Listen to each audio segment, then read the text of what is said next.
procurador, demais presentes, o que se viu nesses últimos 10, 12 dias se traduz numa frase de Nelson Rodrigues: nada é mais difícil e cansativo do que defender o óbvio.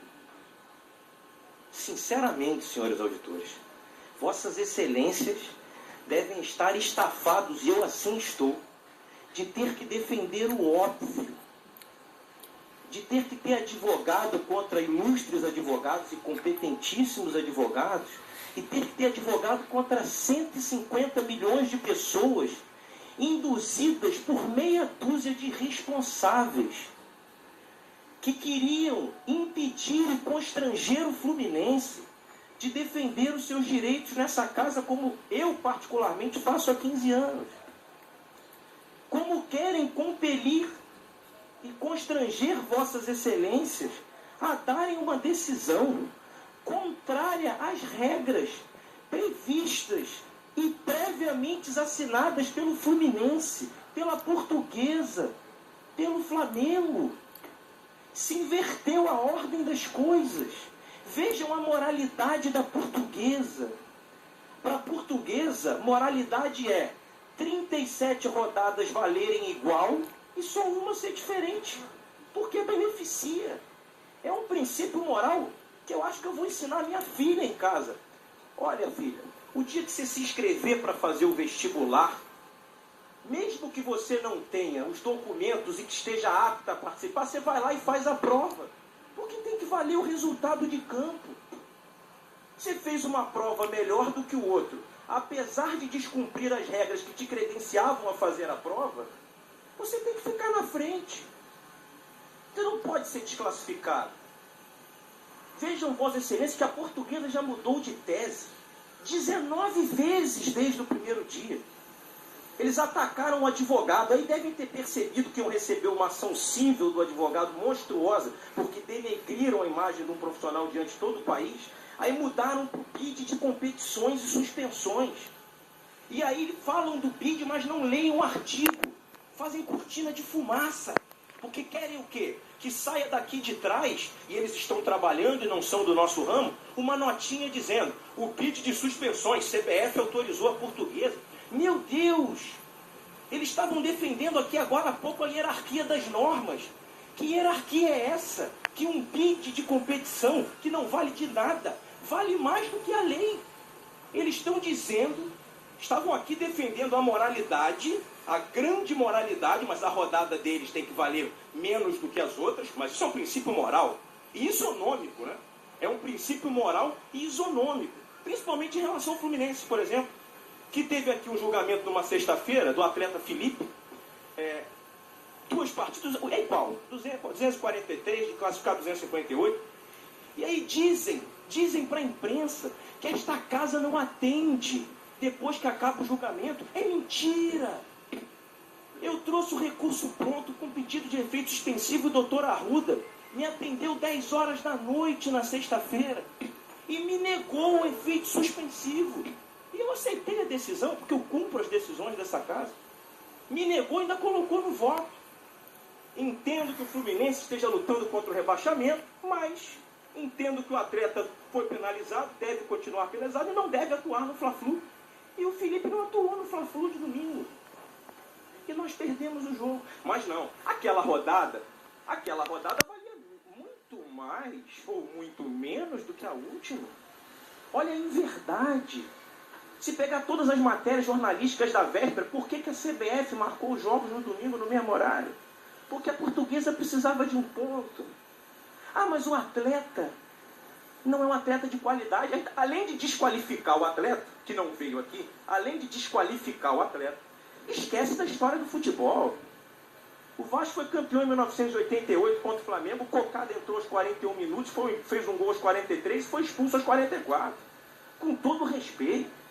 Esse argumento é raso. Por que então a Portuguesa, defensora da moral, não entrou com 10? Se o atleta não valia de nada, por que a Portuguesa não jogou com 10 e o Grêmio com 11? O jogo não valia nada.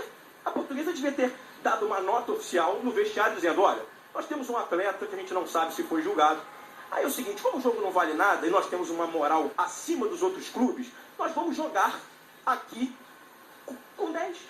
Vamos entrar com 10. Aí tem jurista, não só que não é desportivo, como desportivo, dizendo que isso é o princípio do pro competizione. Meu Deus! Como que eu posso atender o princípio do pro competizione se eu não dou isonomia aos participantes da competição? A Portuguesa já fez a tese do advogado, a tese do BID, a nulidade do 133, a aplicação do Estatuto do Torcedor, e aí não fala de Lei Pelé nem de CBJD, porque o que interessa é pensar um artigo de uma norma e dizer o seguinte, olha, esse aqui é o que vale. Aí trouxe norma da FIFA e, curiosamente, acabou de dizer na defesa o seguinte, esta casa não pode ser um tribunal de exceção. Meu Deus, esta casa dá o direito de defesa do contraditório diferente da FIFA. Se fosse na FIFA, e eles não dizem isso, era corte de cabeça. Não tinha nem direito de estar aqui e construindo tese pela imprensa. Porque a Portuguesa se defendeu o tempo inteiro pela imprensa. Porque não dá para se defender de outro jeito. Vai se defender como num processo desse? Uma escalação irregular de atleta de suspensão do tribunal. Não tem jeito. Com todo respeito. E aí se a gente não lê, né? A gente não lê. As pessoas não querem ler os artigos. Né? O artigo 133 é claríssimo, claríssimo. E ao final, ele não é só claro. Proclamado o resultado do julgamento, a decisão produzirá efeitos imediatamente. Vamos lá, primeiro, independente da publicação. Acabou a discussão do Estatuto do Torcedor, que tem que publicar. Acabou essa discussão. Acabou a discussão do BID. O 133 diz nele, independente da publicação, é óbvio. Quem já trabalhou na justiça eleitoral sabe que você sai da audiência intimado da decisão e só se publica depois.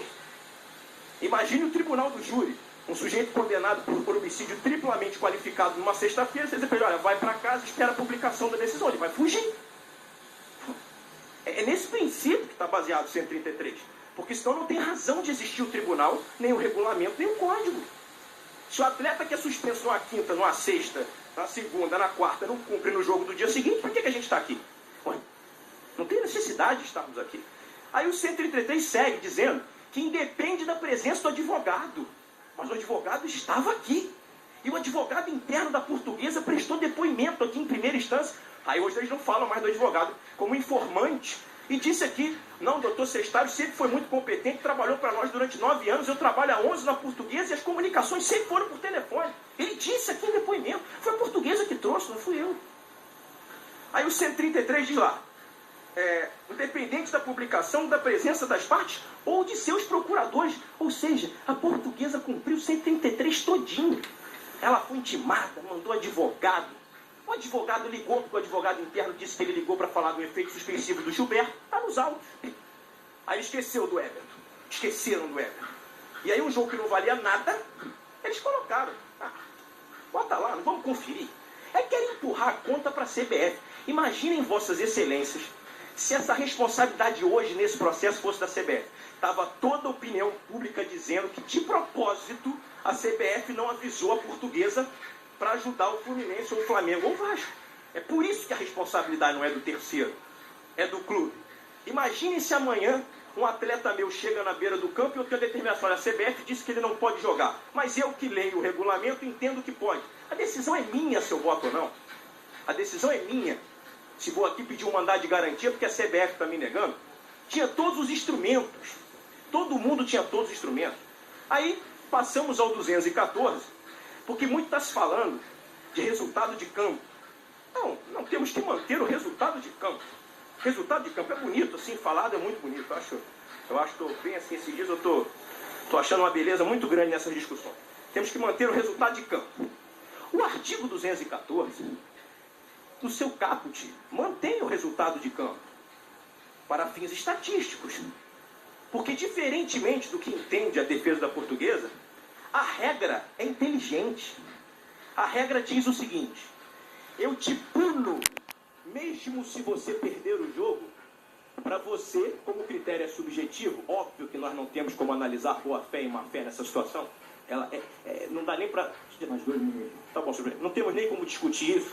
Até porque, no ano que vem, eu posso dizer o seguinte: olha, esqueci de avisar o Fluminense na sexta-feira, o Fred jogou, fez 8 gols, pô, vocês me desculpem. Então, assim, essa discussão de dolo e culpa, com todo respeito, ela não existe. Mas a regra diz o seguinte: por que ela tira pontos até quando você perde? Por ser o critério subjetivo, ela inibe a trapaça.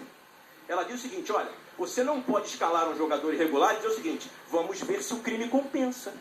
Se ninguém descobrir, eu ganhei o jogo. Se eu perder o jogo, eu não perco nada. É óbvio que é. E a regra mudou para melhor. Porque até 2010, a regra punia com o dobro do número de pontos previsto em caso de vitória. E eu participei como terceiro interessado no julgamento do Vasco no TJD do Rio de Janeiro, onde o Vasco havia perdido o jogo para o americano e perdeu 6 pontos.